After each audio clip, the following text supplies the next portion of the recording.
కోల్కతాలోని వైద్య విద్యార్థినిపై జరిగిన ఆకృత్యాన్ని ఖండిస్తూ ఆందోళనలు కొనసాగుతూనే ఉన్నాయి. ఇందులో భాగంగానే ఇవాళ ప్రభుత్వ జూనియర్ డాక్టర్ అసోసియేషన్తో కలిసి స్టూడెంట్ ఫెడరేషన్ ఆఫ్ ఇండియా ఆధ్వర్యంలో కాకినాడలో భారీ ర్యాలీ నిర్వహించారు.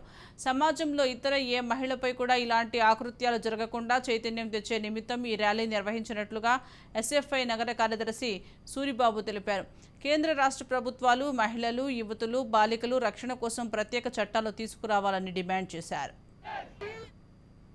కార్యదర్శి ఈ రోజు ఏదైతే కలకత్తాలో వైద్య విద్యార్థులపై జరిగిన దాడికి వ్యతిరేకంగా మహిళలకు రక్షణ కల్పించాలని, మహిళలు, చిన్నారులు ఏదైతే అమ్మాయిల మీద జరుగుతున్న దాడులను అరికట్టాలని ఈరోజు SFI AP junior doctors association ఆధ్వర్యంలో భారీ ర్యాలీని కాకినాడలో నిర్వహిస్తా ఉన్నాం. ఈ ర్యాలీ ముఖ్య ఉద్దేశం ఏంటంటే ఏదైతే జరిగినటువంటి ఘటనకు సంబంధించి బాధ్యుల మీద కఠిన చర్యలు తీసుకోవాలి. భవిష్యత్తులో ఇటువంటి ఘటనలు జరగకుండా మహిళలకి పటిష్టమైన చట్టాలు అమలు చేయాలి. దాంతోపాటు మహిళలకి రక్షణ కల్పించాలని, దాంతోపాటుగా ఏదైతే కాలేజీ స్కూల్లో చదువుకున్న టైం నుంచి మహిళలు వాళ్ళని రక్షించుకోవడానికి ఉపయోగపడే విధంగా ఆత్మరక్షణ క్లాసులు ప్రభుత్వాలు ఏర్పాటు చేయాలని, కేంద్ర రాష్ట్ర ప్రభుత్వాలు మహిళలకి ప్రాధాన్యత ఇవ్వాలి. వాళ్ళ రక్షణ